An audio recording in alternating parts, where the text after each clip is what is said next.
The simplest understanding that I think I could possibly convey is that God is reality and that God is existence.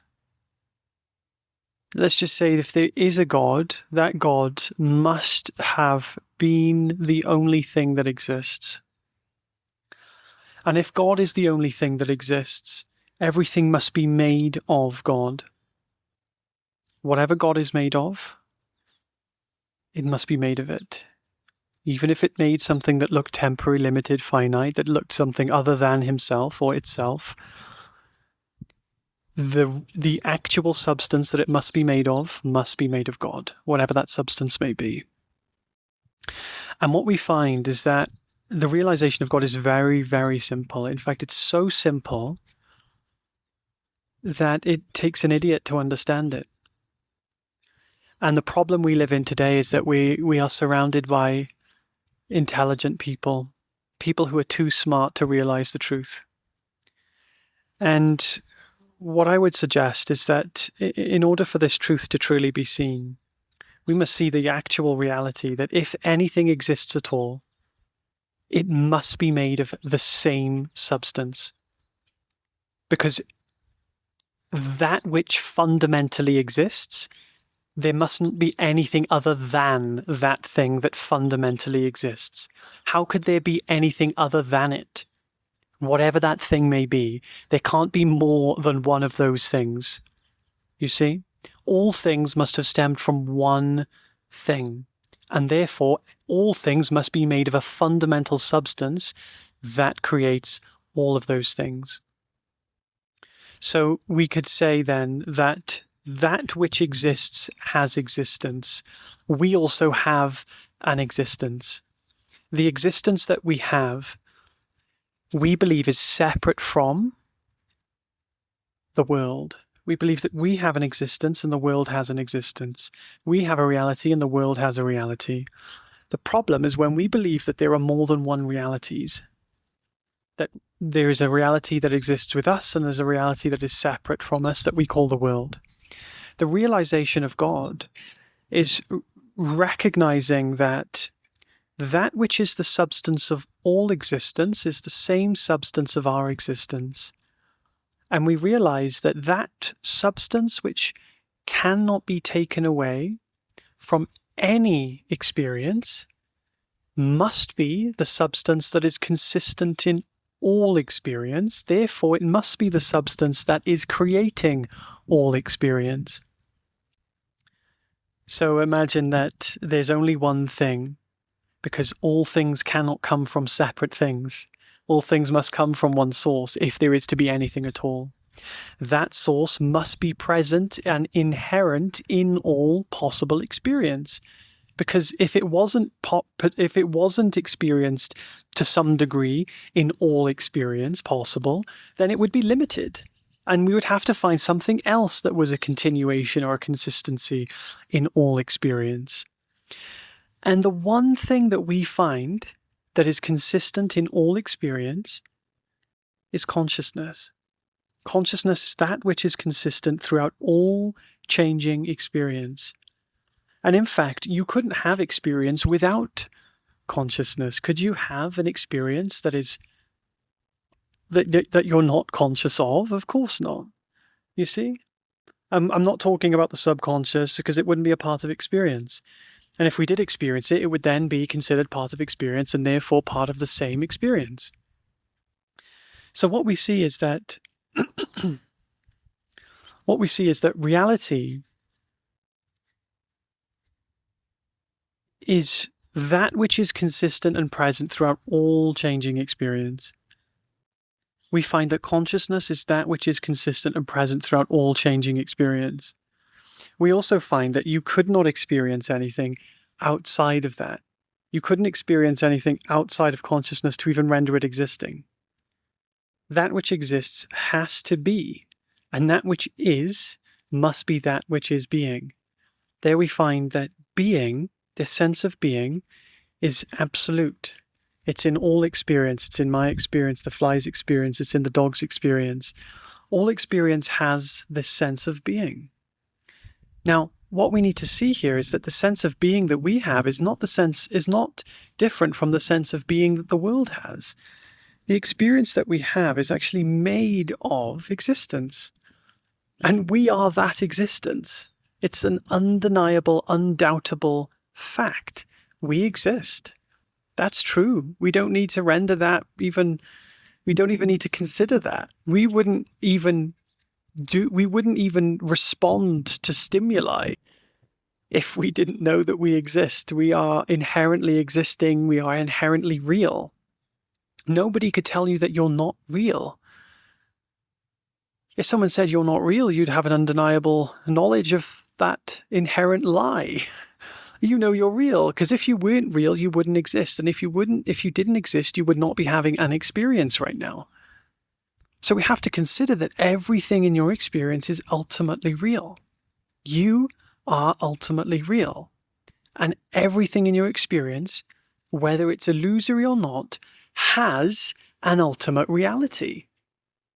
Even if it seems false, even if it's a dream, even if it's an LSD trip, a DMT trip, it has a reality. The stuff you're experiencing isn't borrowed from an illusion, because illusions don't exist.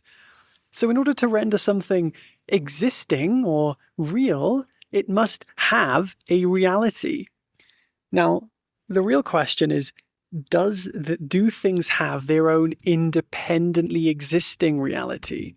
In other words, does the dream that you have at night have its own independently existing reality outside of your mind? No, it doesn't, obviously. Now, the question is, with our world that we experience in the waking state, is this an experience that we have? Does it have its own independent existence, independent from our consciousness? What we find is that the only things present in the world are things that are inherently, synchronistically, completely coherent with our mind. Our mind consists of sight, smells, touches, tastes, and feelings, sounds, and thoughts. And that makes up the entirety of our experience. Well, it just so happens that everything that we can perceive, this pair of sunglasses, I can see it, I can touch it. If I licked it, I could probably taste it. If it could smell, I could smell it. You see, it doesn't have any qualities that I don't inherently have as a faculty of my mind. It doesn't exist. There's nothing else to it other than the things that I can perceive of it. If I took away the sight of it, the texture of it, and it doesn't have a smell or a taste, I would imagine. But if it did, if we took those things away, what would be left of the object? Now, science says that just matter would be left, this invisible substance that we've never actually experienced. Even science has tried to find it and they can't. They just assume it's there because, well, something must be there because we experience the sunglasses, right?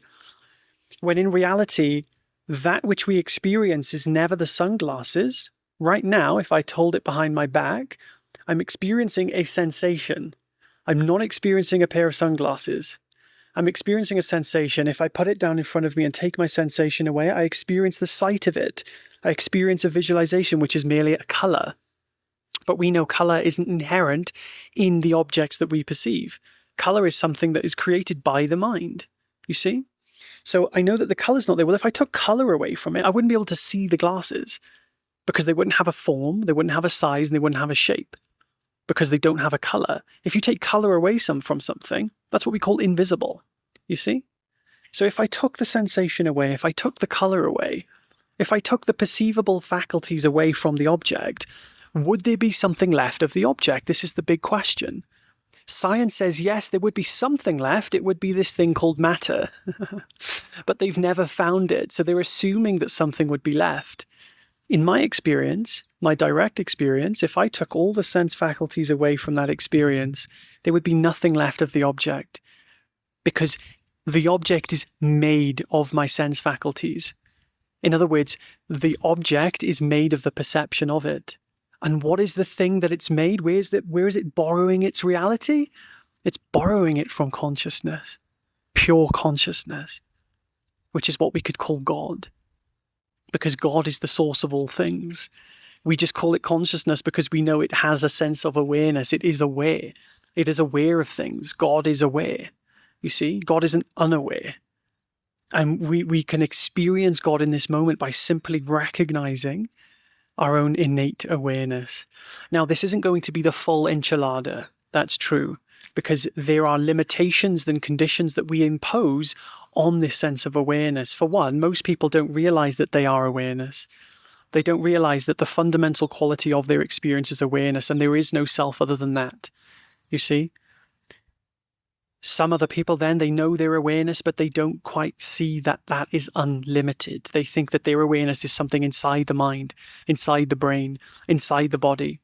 And therefore they believe that there is an existing world outside of themselves that is made of some invisible substance called matter that we've never found or never could ever be able to find, and assume that the world is separate.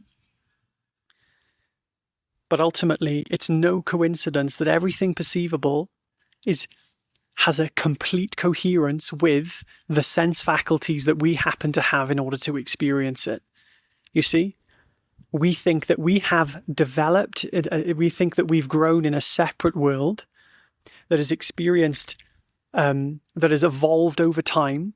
And because there are objects that have texture and objects that have smell and touch and taste, that we have somehow developed these senses in order to experience them, when actually it's the other way around. We have developed the sense faculties, and therefore the world has cooperated in coherence because it is made of the perception of it made of only awareness. And we find that this substance of awareness, which is not really a substance, is what we could consider to be God. God is the source of all things. It's that which is contained in all realities and all possibilities. It's that which experiences all realities. What else would experience reality other than consciousness?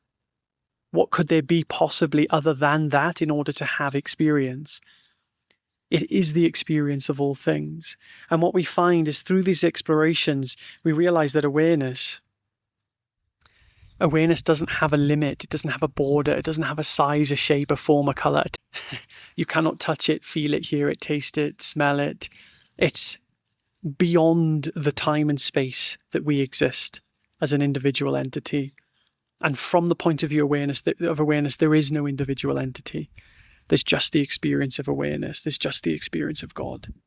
God is Godding itself into existence, and existence is God.